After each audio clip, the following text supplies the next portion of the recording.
தாய் தமிழ் உறவுகளுக்கு வணக்கம்.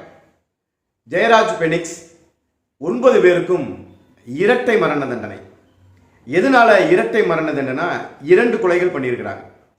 இதுல இன்னும் சம்பந்தப்பட்ட மிக முக்கியமாக சம்பந்தப்பட்ட சிலர் இதுல இருந்து தப்பிச்சிருக்காங்க. சட்டம் இன்றைக்கு வரைக்கும் அவர்களுக்கு எந்த தண்டனையும் கொடுக்கல. அதை பற்றியும் இந்த காணொலியில் நம்ம விரிவாக பார்ப்போம். விரிவாக பார்க்கறதுக்கு முன்னால ஜெயராஜ் பெனிக்ஸ் ஒரு பார்வை. கொரோனா காலகட்டத்தில் மொபைல் ஷாப்பை திறந்து வச்சிருந்தாங்க அப்படின்னு அவங்க அப்பாவை கைது பண்ணிட்டு போறாங்க. ஜெயராஜை கைது பண்ணிட்டு போய் முன்னுக்கு பின் வாதங்கள்ல அவர் அடிக்க தொடங்குறாங்க. அதுக்கப்புறம் பெனிக்ஸ் போறாரு. எங்க அப்பா என்ன தவறு செஞ்சாரு, எதுக்காக காவல் நிலையத்தை கூட்டு வந்தீங்கன்னு கேட்கிறாரு. அதுலயும் பேச்சுல முன்பின் வர அவரையும் உள்ள வச்சு வெளுக்க ஆரம்பிக்கிறாங்க. வெளுக்க ஆரம்பிச்சா உங்க வீட்டு வெளி எங்க வீட்டு வெளி அந்த அளவிற்கு இரும்பு கம்பிகள், நாற்காலிகள், இந்த மாதிரி பலதரப்பட்ட விடிய விடிய அடிச்சிருக்கிறாங்க. இது பக்கத்தில் இருக்கிற மக்களுக்கு அந்த சத்தம் கேட்டிருக்கு. பக்கத்திலேயே தான் டிஎஸ்பி இருந்திருக்கிறாரு. இது எல்லாத்தையும் தாண்டி அதற்கு பிறகு அவங்க கொண்டு போய் காவல்துறை கொண்டு போய் சிறையில் அடைக்கிறாங்க. சிறையில் அடைச்சதற்கு பிறகு அவங்க 2 பேருமே இறந்துடுறாங்க.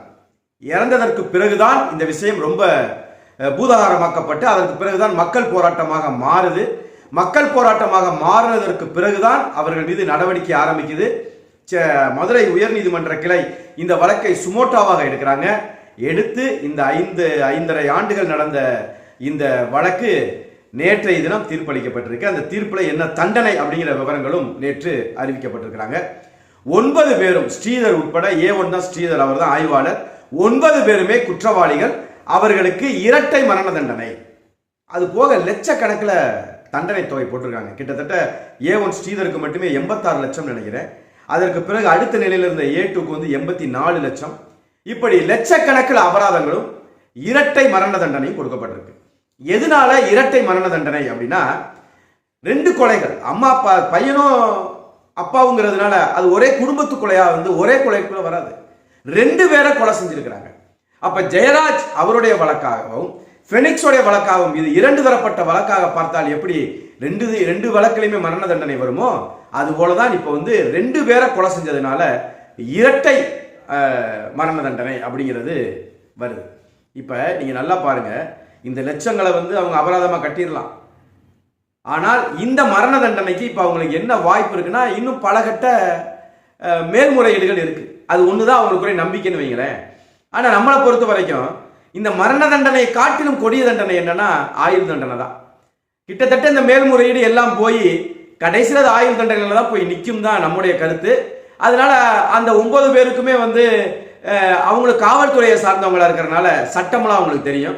அப்ப அவங்களுக்கு என்ன கணக்கில் அவங்களும் இருப்பாங்கன்னா, இப்படிதான் சொல்லுவாங்க. அப்புறம் மேல்முறையீடு, அது இது, ஜனாதிபதி கிட்ட கருணை மனு, இப்படி பல கட்டங்கள் இருக்குன்னு 5 கட்டங்கள் இருக்கிறதா சொல்றாங்க.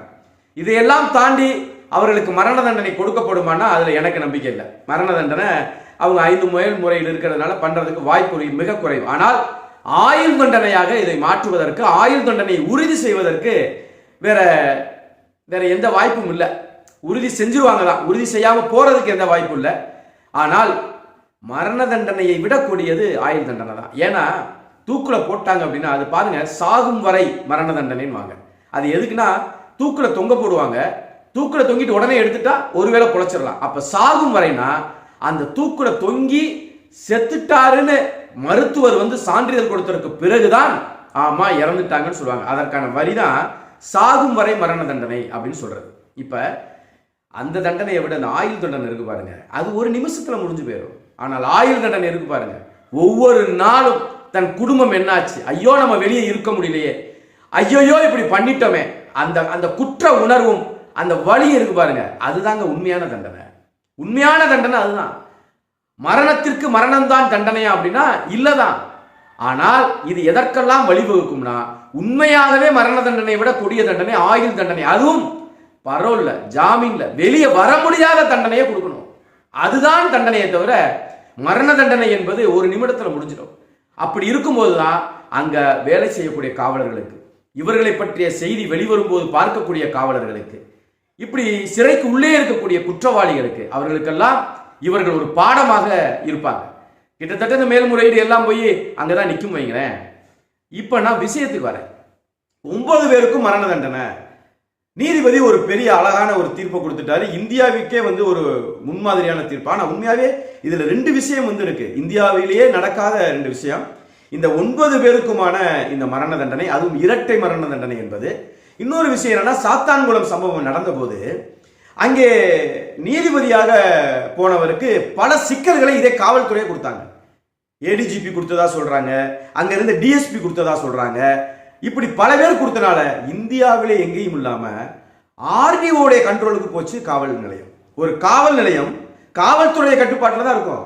மிஞ்சி போனா அங்க இருக்கக்கூடிய ஆய்வாளரை இல்ல அங்க இருக்கக்கூடிய டிஎஸ்பியை இடமாற்றம் வேணா செய்வாங்க.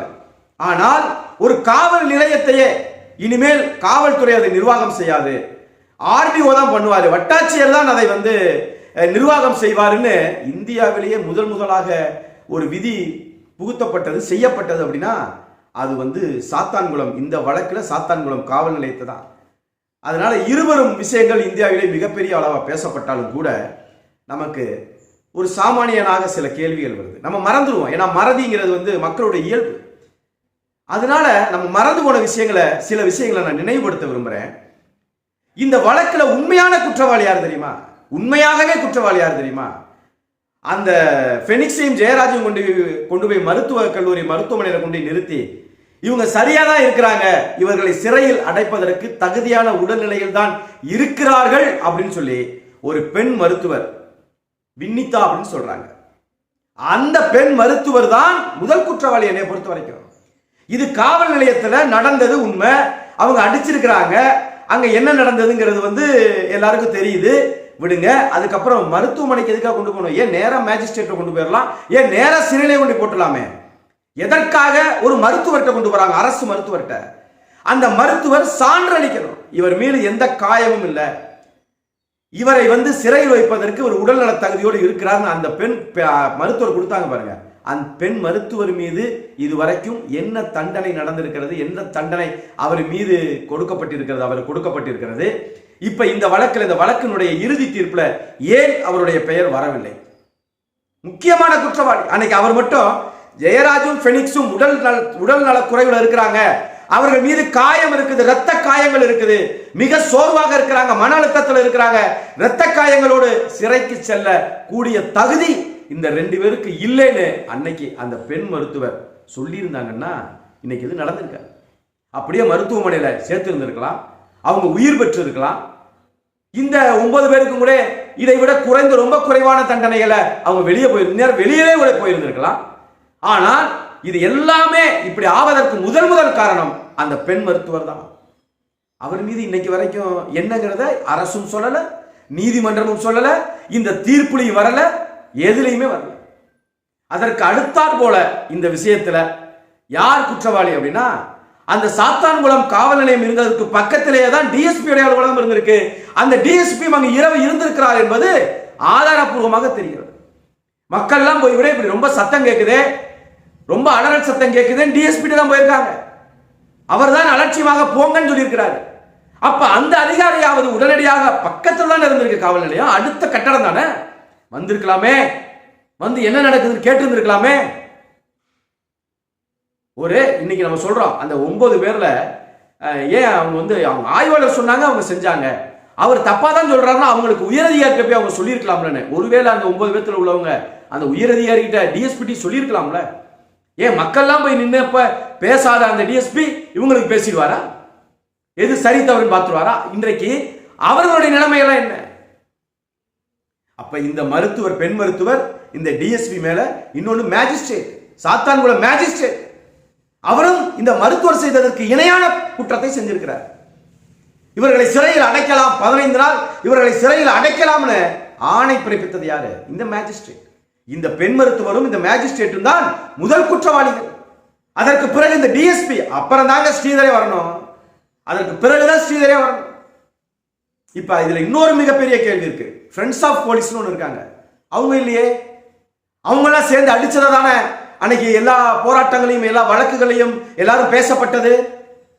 அந்த ஃப்ரெண்ட்ஸ் ஆஃப் போலீஸ், அதுல யாரு இப்ப இந்த 9 பேர்த்துல ஆள் இருக்கிறாங்களா இல்லையா, அதற்கான எந்த விவரம் இல்லையே. இப்படி இந்த 9 பேரை தாண்டி மிக மிக முக்கியமான குற்றவாளிகளுக்கு இந்த சட்டம் என்ன சொல்ல போகுது? தொடர்ச்சியாக அதற்கு பிறகு சும்மா விட்டுட்டாங்களா? சாத்தான்குளம் பிரச்சனைக்கு பிறகு ஜெயராஜ் பெனிக்ஸுக்கு பிறகு இந்த விஷயம் நின்றுச்சா? அஜித்குமாருக்கு நடக்கலையா? இன்றைக்கும் 6 பேர் தான் கைது செய்யப்பட்டிருக்கிறாங்க. இன்னும் 4 பேர் ஏவி கேட்டு நிக்கிறாங்க.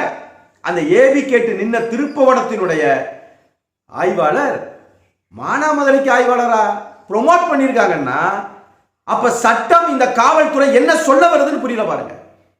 இந்த மரண தண்டனை குறைந்தபட்சமாக ஒரு 2-3 பேருக்காவது இது உறுதி செய்யப்பட வேண்டும். மற்றவருக்கு இரட்டை ஆயுள் தண்டனை செய்ய வேண்டும். அதைவிட முக்கியமானது, இந்த அரசு மருத்துவர், பெண் மருத்துவருக்கும், இந்த மேஜிஸ்ட்ரேட்டுக்கும், இந்த டிஎஸ்பிக்கும் இந்த சட்டம், இந்த நீதிமன்றம், இந்த நீதிபதிகள் என்ன சொல்ல போகிறார்கள்? பொறுத்திருந்து பார்ப்போம். சட்டம் சரியாகத்தான் இருக்கிறதா என்று. நன்றி, வணக்கம்.